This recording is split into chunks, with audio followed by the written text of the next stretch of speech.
to trudge forward, 1 foot deep and 1 foot shallow. Just as she turned the corner and entered a dimly lit small park, 3 flashy youths with cheap tattoos on their arms emerged from the shadows, blocking her path with ill intentions. "Hey, aren't you that pretentious girl from the bar?"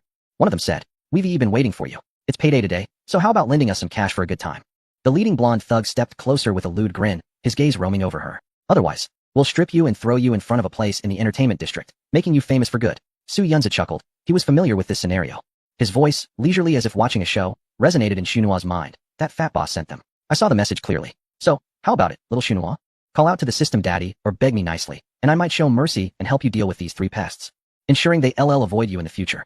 Shunua's response was still her trademark straightforwardness that could infuriate anyone. No need. Before her words could fade, her gaze suddenly sharpened, like a cornered beast ready to strike, unleashing a surprising ferocity. She swung the old long umbrella like a weapon, jabbing the tip directly at the face of the closest blonde thug. Utilizing the narrow park benches and bare tree trunks as cover, she moved with ghostly agility, her tattered umbrella thrusting and sweeping, targeting vulnerable spots like the lower body and eyes, fighting as if her life depended on it. The thug's fists landed on her, producing dull thuds, but she gritted her teeth and remained silent, retaliating fiercely with her umbrella. In the end, the 3 thugs seemed to be caught off guard by her resilience. Fearing that things might escalate to a fatal level, they spat out a few harsh words and reluctantly retreated. However, Su Nua paid a heavy price. Her lip was split and oozing blood. One side of her face was swollen, and her already tattered school uniform jacket was even more disheveled, stained with mud and slush. Su Yunjo watched from the side, clicking his tongue in admiration, feeling a mix of complex emotions due to his previous rejections. This girl truly had a strong spirit.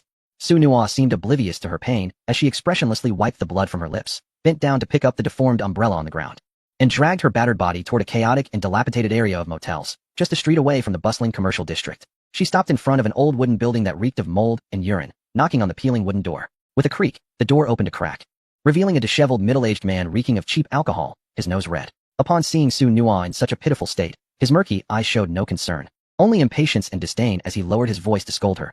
"You little brat, how did you come back looking like this? Causing trouble again? I've told you so many times to behave." Su Nua lowered her head, her long bangs obscuring her emotions. Her voice was dull and numb. "I fell. Where's the money? Today is payday, don't try to fool me." The man impatiently extended his rough, dirty hand. Su Nua silently, almost submissively, pulled out an envelope containing 100,000 yen from her inner pocket and handed it over. He snatched it away, skillfully extracted all the cash, and counted it quickly by the faint light seeping through the door. Then, as if it were a charity, he pulled out a 10,000 yen bill and roughly shoved it back into Su Nua's hand, speaking as if it were a matter of course. "Humph. At least this month you earned something. Take this to avoid starving. Remember, the rent, utilities, and management fee are far from covered. If you don't earn enough next month, just wait and see how I deal with you." Su Nua didn't argue, nor did she look up. She merely tightened her grip on the pitifully thin banknote and trudged silently through the door, squeezing past the creaky and cluttered narrow staircase, step by step towards the so-called room upstairs that was less than 5 square meters, where even breathing felt suffocating. After closing the door, Su Nua took off her muddy, nearly soaked jacket and tossed it, seemingly carelessly but precisely, onto the corner where an old router flickered intermittently. Su Yunjo's virtual perspective instantly captured a glimpse of an abnormal, faint red dot peeking through the fabric seam. "That greedy landlord, is he spying on you?" He cut straight to the disturbing truth without any preamble. Su Nua didn't even lift her eyelids, starting to unbutton her sweater with a calm tone. "Yeah, he's a creep." Her overly mature eyes held no fear, only a near-numb irritation and a forced acceptance of her inability to change the situation. Then, she surprisingly took out a pair of incongruous headphones from her worn-out backpack and skillfully put them on. Su Yunjo recognized the brand. The sound quality was excellent, and the price was not cheap for an average person. It seemed this girl had quite a story behind her. Soon, a passionate and powerful melody faintly emanated from the headphones. It was the song The Brave by Song Jiru, which expressed loneliness and resistance. "Do you really like this song?" Su Yunjo tried to find a way to break the suffocating silence. "I'm quite familiar with Song Jiru. If you'd like, I can take you to meet her anytime, and she can sing it for you in person." Just as Su Yunjo was about to turn on the old, damaged laptop, he heard her response about wanting to meet Song Jiru. Her finger hovered over the power button for a moment. Without looking up, she coldly replied, her voice devoid of any emotional fluctuation. "Are you that free? Do you have to follow me around like a shadow, spying on everything I do?" Su Yunjo shrugged his virtual shoulders. "As it stands, yes. It's my job." Finally, Su Nua turned her head slightly, giving him a glance with her cold eyes, her tone filled with undisguised disdain. "Then you're even weirder than that fat pig downstairs." Su Yunjo felt his virtual image almost choke on her words, causing a glitch in his data. This girl had a remarkable talent for retorts. The grandiose statements he had prepared about being the chosen one and destined seemed so pale and ridiculous in front of her cold, hard demeanor. Looking at the long-forgotten, flickering, punishment button on the game interface, Su Yunjo felt a slight itch in his fingers, a primitive impulse to act. It had indeed been a long time since he had zapped anyone. He somewhat missed the feeling of control, ever since he discovered that the characters in the game were real. His compassionate heart had made him refrain from using such crude motivational tactics, and he hadn't dared to punish Song Juru. Hey Su Nuo. Su Yunjo's voice took on a deliberately oppressive tone. I'm here to help you. Refusing my guidance will lead to punishment. He attempted to re-establish the authority of the system. Su Nuo didn't even pause her fingers on the keyboard for half a second, nor did her eyebrows move. As if she heard not a threat, but a greeting. Go ahead. Great. That's the spirit. Su Yunjo no longer hesitated and accurately clicked the punishment button. A faint blue arc instantly erupted along her thin spine. Su Nuo's whole body stiffened. A violent spasm made her involuntarily curl up. Her slender fingers gripping the rough edge of the table tightly, the knuckles turning pale from the force. Cold sweat instantly beaded on her forehead and the tip of her nose, rolling down in droplets. Yet, despite her clenched jaw, she managed to stifle even the slightest groan. Once the electric shock subsided, she leaned on the table, gasping for a few seconds, then suddenly lifted her head, glaring in the direction of Su Yunjo.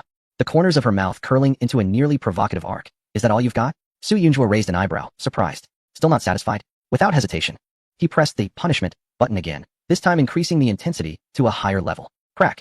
A stronger and more destructive current surged through her body, which had not fully recovered from the first shock.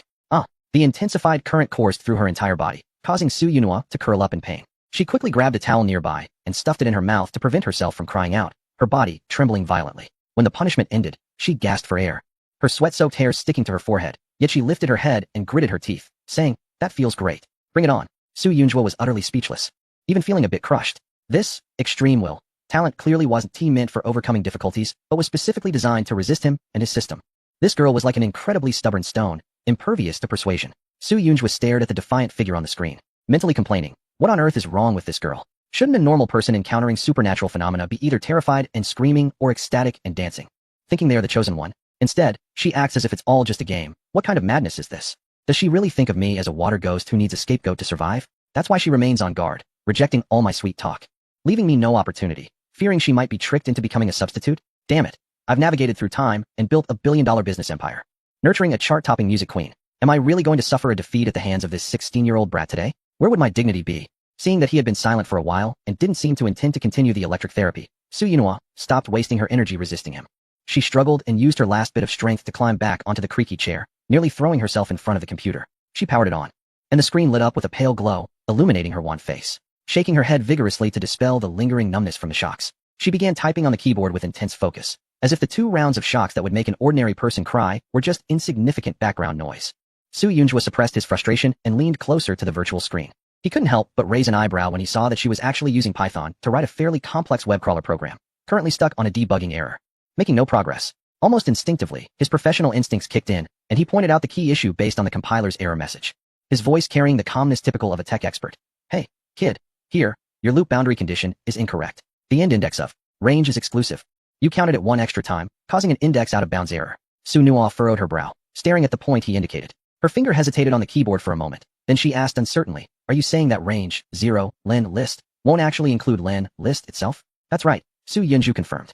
It stops at len list 1. If you try to access list len list, it will definitely throw an error. Following this logic, she quickly modified the loop's termination condition. Her finger hovered over the enter key for a moment before she pressed it firmly. The command line window on the screen scrolled rapidly, and finally displayed a success message. For the first time, she turned her head to look directly at Su Yunjo, a hint of surprise and curiosity flashing in her eyes. You know how to code? So, he was a tech-savvy person. Su Yunjo felt a sense of pride, reminiscent of a long-lost feeling among tech enthusiasts, as if his tail was about to wag in delight. Humph, it's just my old profession. When I was coding back in the day, you were probably still playing in the mud. Haha, finally found a breakthrough. Learning math, physics, and chemistry really prepares you for anything. In her mind, Su Nuo instantly tagged him with a new and specific label, a programmer who had died from overwork due to a demanding work schedule, leaving his spirit lingering with resentment. But still possessing his professional skills, she pursed her lips, as if making a decision, and spoke stiffly, teach me. Chapter 079. Could he be a super hacker? Su Yunjo was nearly amused to hear her abrupt and unceremonious request to teach her, lacking even a polite preface. Teach you? He floated in the cramped space where she had barely turned around, his tone clearly displeased. Sure, but this isn't a charity. A polite title like teacher or master wouldn't be too much to ask, right? Su Nuo stared at the code that had just run successfully on the screen, not turning her head. Her voice as rigid as a stone. Teacher. Su Yunjo replied. With that tone, it sounds more like you're calling someone or just demanding. He was thoroughly convinced. If it weren't for the fact that this game didn't allow skipping this level, he really wouldn't want to deal with this rebellious girl, who was the same age as him, but full of thorns. Thinking about how well-behaved and sweet his friends were, who would act cute, depend on him, and even dance in gratitude. Unlike this little stone, who only seemed to annoy him or prepare to drive him crazy. Forget it, he thought. Just treat it as a necessary trial in his gaming journey. A stubborn rock he had to overcome on the path of cultivation. Alright, since you're being so sincere. Su Yunju refocused his attention on her code editor, his tone becoming slightly more serious. You want to write a web scraper to fetch trading data from that gray forum. The idea is good, but their anti-scraping mechanisms are no joke. If you charge indirectly using the request library, you're just asking to get blocked.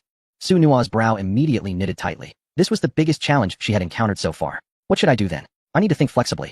Not just stick to one idea. Su Yunju began to guide her, suggesting that she try using tools like Selenium to simulate real user behavior in browsers, or, more conveniently, look for any data API interfaces that might be available for mobile apps. Even reverse engineering the app's communication protocol would be more efficient than her current brute force approach. Engaging in cybersecurity requires a balanced understanding of both offense and defense. It's not just about charging in aggressively. Su Nua's eyes suddenly lit up, and she stopped talking.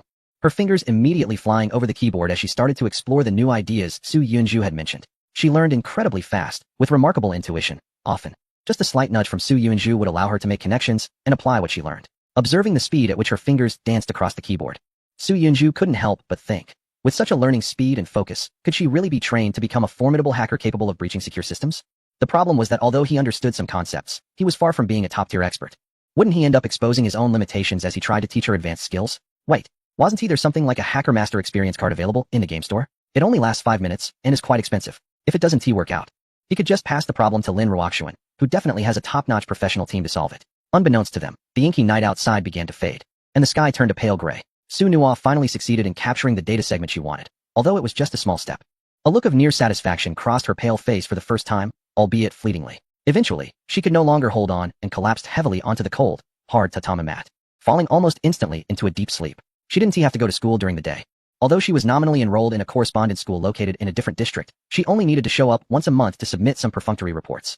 Attending this school was her legal cover to stay in this foreign land, and it was also a necessary formality for her distant relative, who was acting as her guardian, to maintain his status and obtain some government assistance. As the day brightened, the building known as Happiness Mansion and its surroundings began to buzz with various annoying noises, arguments from next door, the drunken mutterings of a man downstairs, the deafening roar of motorcycles, and the indistinct sounds of a television from somewhere. Su Nua tossed and turned on the narrow tatami mat, caught between sleep and wakefulness, disturbed by the clamor. Her brow furrowed as she seemed to be trapped in a terrible nightmare, her body twitching slightly. Finally, she jolted awake, sitting up suddenly. Her gaze was vacant, filled with confusion and lingering terror from the nightmare, and she unconsciously murmured, "Mom, Dad, where are you?" Su Yunju, who had been quietly observing her, felt a complex emotion rising within him. It seemed that this girl's background was even more troubled than he had imagined. Something catastrophic must have happened at home for her to be sent to this foreign land and entrusted to such an unreliable so-called relative. Oh, that pair of seemingly expensive headphones might also explain things. They could be one of the few belongings left from before the family's upheaval. No wonder she resisted herself so much. Those who have endured the cruel ravages of life no longer believe in sudden good fortune, so they instinctively fear rejection. His thoughts stirred, and he gently clicked the reward button that emitted a soft green light. A large hand composed of gentle light appeared out of nowhere, softly brushing her sweaty bangs, dispelling the panic and chill brought by nightmares. Under that comforting touch, she instinctively squinted her eyes like a cat being petted, her tense body relaxing for a moment. But in the next second, she suddenly became fully awake, jumping back like a startled rabbit, wrapping herself tightly in the thin blanket, and glaring cautiously in the direction of Su Yunjua, her voice filled with disbelief. You're still here? Everything from last night wasn't a dream? Su Yunjua's ethereal figure let out a deep and pleasant laugh, carrying a tone of resignation, absolutely real. Now that you're awake, why don't we have a chat?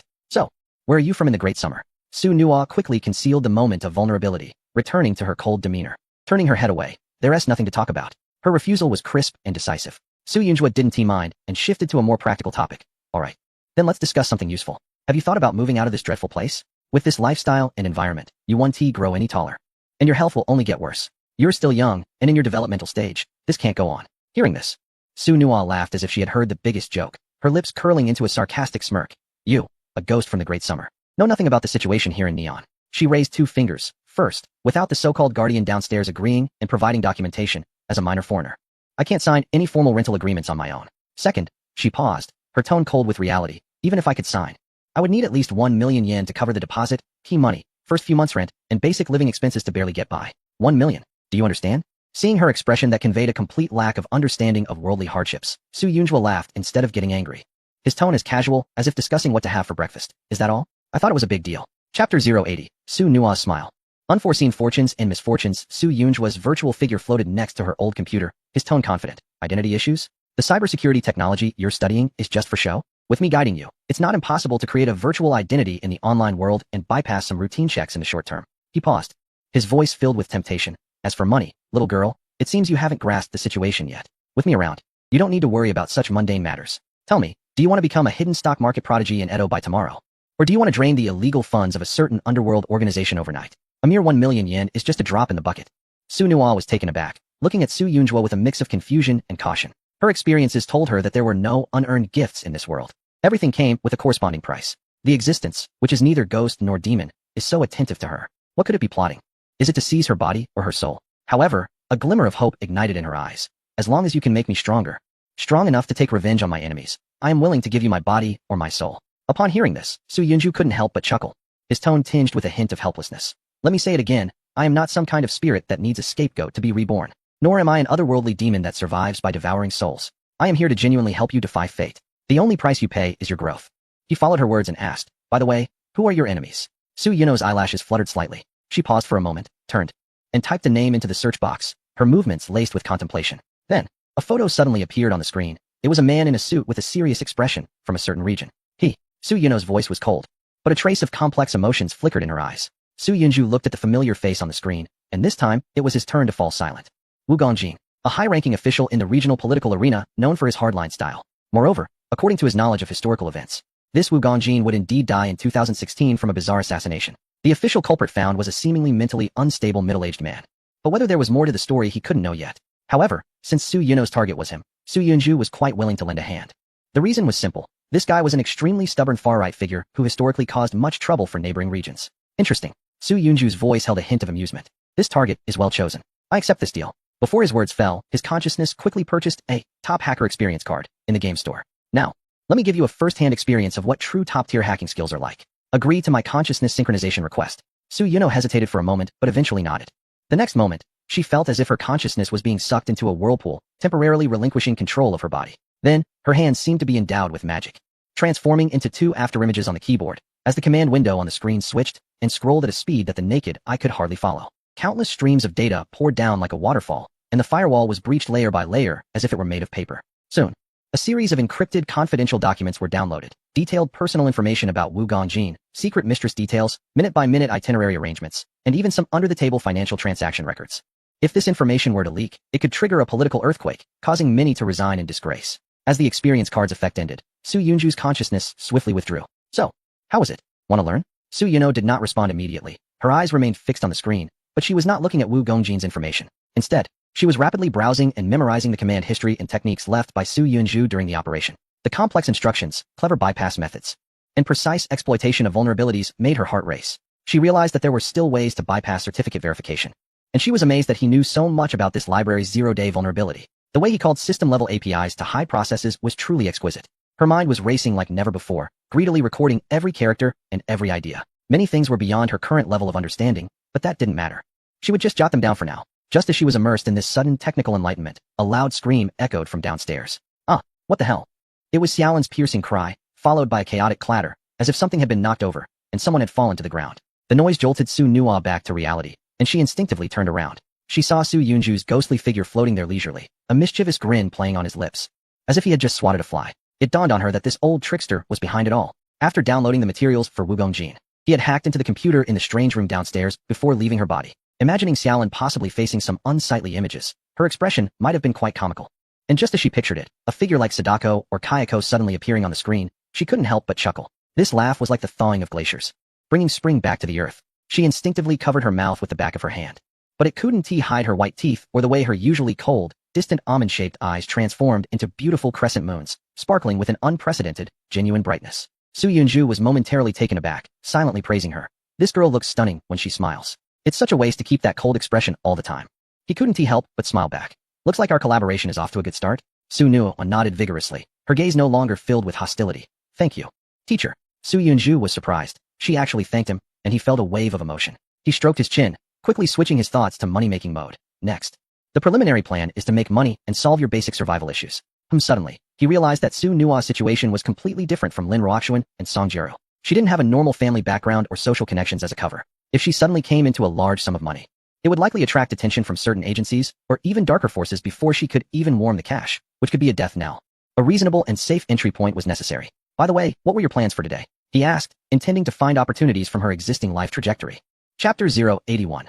Please call me Zhuwei. Su Nua had already restrained her smile, but the coldness in her eyes had melted somewhat. This afternoon, I'm going to the Shinjuku Go Salon to clean the pieces and tidy up. In the evening, I will first hand out flyers outside the casino and then go to work at the bar. Su Yunzo automatically filtered out the casino, thinking it was too deep and murky, easily leading to trouble and not suitable as a starting point. His gaze shifted to the Go Salon in Shinjuku. Can you play Go? A thought crossed his mind, and he vaguely sensed an excellent path. Su Yunzo nodded, his tone calm but with a hint of unnoticeable pride. I'm an amateur 5 dan. When I was young, my family hired a rather famous teacher for me. She didn't reveal much more, such as that her mentor was the current 8-time champion of the Go world, a genius player from the region, Gu Dali, 9 dan. The reason Gu, back in the day, was willing to take her as a young beginner was not only because she displayed remarkable talent, but also due to her family's significant influence in the region. Amateur 5 dan. That is quite impressive. Su Yunzo's eyes lit up. Then you could play in the betting games, right? Winning a game could earn you quite a bit. Su Yunzo, however, shook her head, very clear-headed. At my level, I can only bully amateur enthusiasts. The betting scene is filled with hidden masters. If I encounter a real expert, I would only lose everything. Haha, Su Yunzo chuckled lightly, exuding absolute confidence. With me around, how could you possibly lose? Su Yunzo glanced at him skeptically. This programmer can play Go too. Is he just bragging? Don't believe me? Su Yunzo noticed her doubt and became even more excited. Come on, let us play a game. Let you experience what despair really feels like. Alright. Su Yunzo's competitive spirit was ignited, and she quickly opened the Go software on her computer, her movements clean and swift. Su Yunzo casually said, you can place 5 stones first. Su Yunzo almost thought she heard wrong, suddenly looking up at him with a gaze that said, are you crazy or am I? Let me place 5 stones. Do you even understand Go? Unless you're an active professional high-level player, this is just asking for death. Su Yunzo chuckled, his virtual figure seeming to grow taller, his tone carrying a sense of calm superiority. Don't say you, even if the current world champion sat here. They would have to obediently place 2 or 3 stones before anything else. At the same time, he quickly picked up his phone and downloaded a top-tier AI Go software named Zhuwei, instantly activating a lifetime VIP membership. After all, he had money to spare.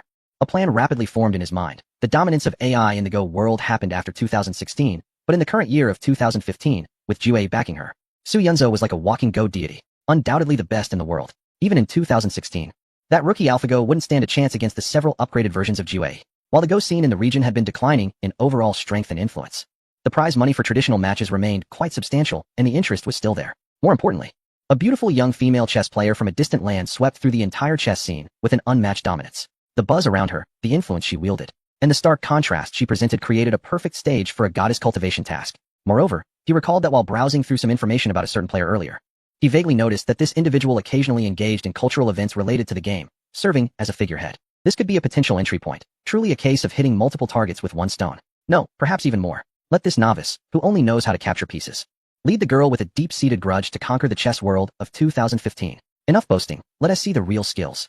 The girl placed 5 black pieces on the board defiantly. The match began. After a few minutes, she stared at the screen in shock as her major piece was annihilated. With only a few scattered stones left barely hanging on, her slender fingers hovered nervously above the mouse, trembling slightly. This was a complete crushing defeat. The opponent's moves were unfathomable, with calculations that were chillingly deep, many of which she couldn't even comprehend, sending a shiver up her spine. What on earth are you? She murmured, her gaze at her opponent completely transformed, filled with shock and disbelief. You truly are something else. You're even stronger than the best. Her opponent looked on with satisfaction at the stunned expression of the young girl, a mysterious smile curling at the corners of his lips. He waved his hand. Let us go. I'll take you to dominate the chess scene. The Shinjuku Go Salon was hidden on the 2nd floor of an old commercial residential building. The facade was modest, yet it exuded a quiet elegance amidst the hustle and bustle. It was run by a couple, Fujisawa Kanzuya and his wife Fujisawa Yui, who loved the game, rather than a business. It served as a spiritual refuge for nearby chess enthusiasts. A few months prior, she had timidly approached them, stuttering in accented Japanese. Do you need a Go teacher? Lacking identification and struggling with her language skills, she had been politely turned away by several schools despite holding an amateur 5 dan certificate. However, looking at her delicate yet weary face, Yui felt a pang of compassion. The girl's demeanor hinted at a refined upbringing, like a fallen noble. Yui sensed that the girl had likely faced a significant upheaval at home, leading her to seek refuge in this foreign land.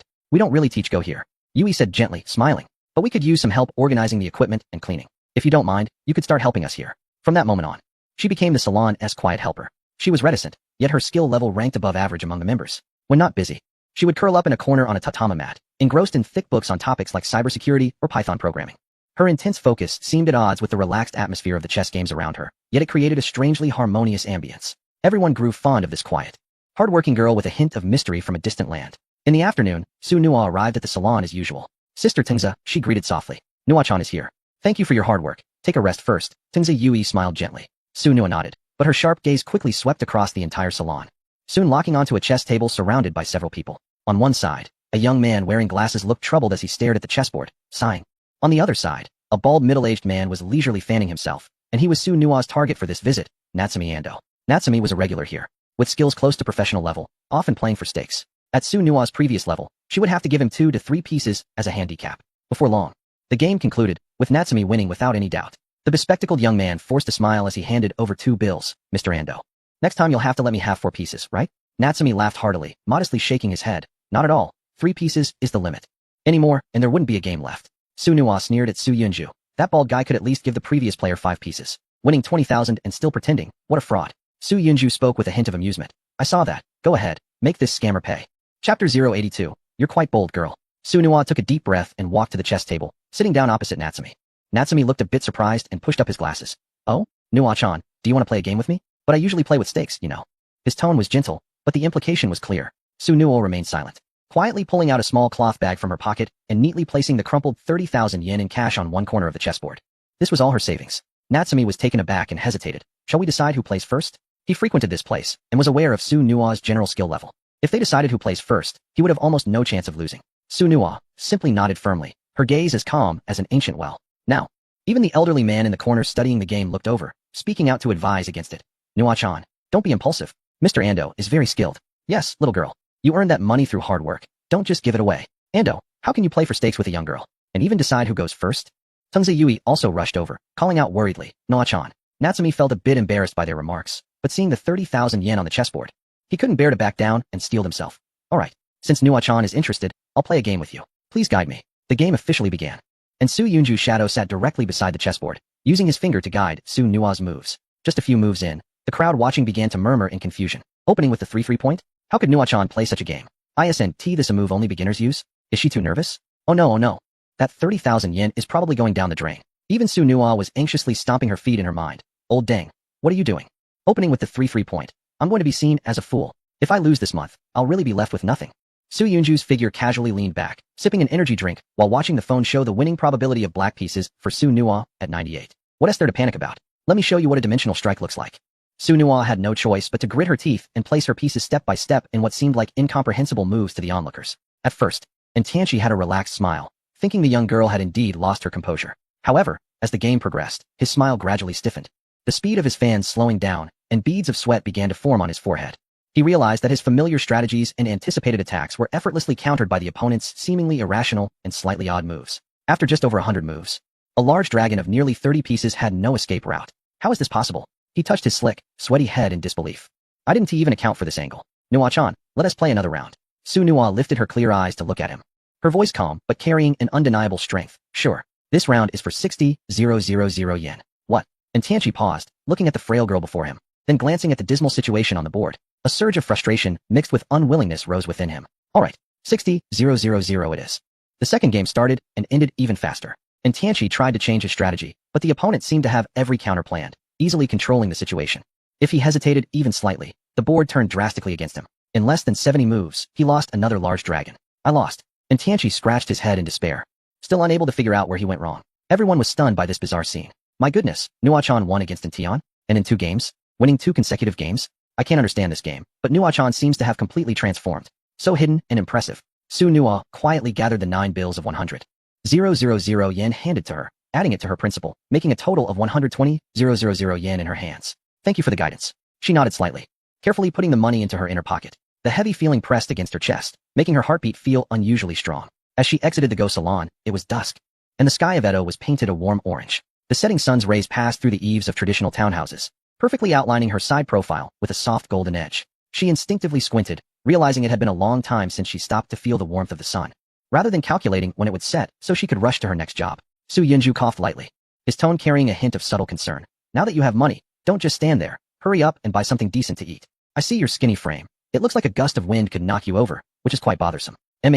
Su Nua softly replied, her voice a bit gentler than usual. Thank you, teacher. She walked into the familiar Lawson convenience store at the street corner. Through the bright glass window, she took down the special thick-cut pork chop rice priced at 980 yen from the bento section. The golden, crispy pork chop was so thick that it almost burst the packaging, with rich sauce and a variety of side dishes. This was the first time in 3 months that she was willing to spend over 500 yen on a bento for herself. Holding the warm bento, she suddenly remembered something and asked earnestly, Teacher, would you like me to buy one for you too? I can find a quiet park to carefully carve a spirit tablet for you and offer it every day on time. Su Yinju replied, thank you. Is filial piety that powerful?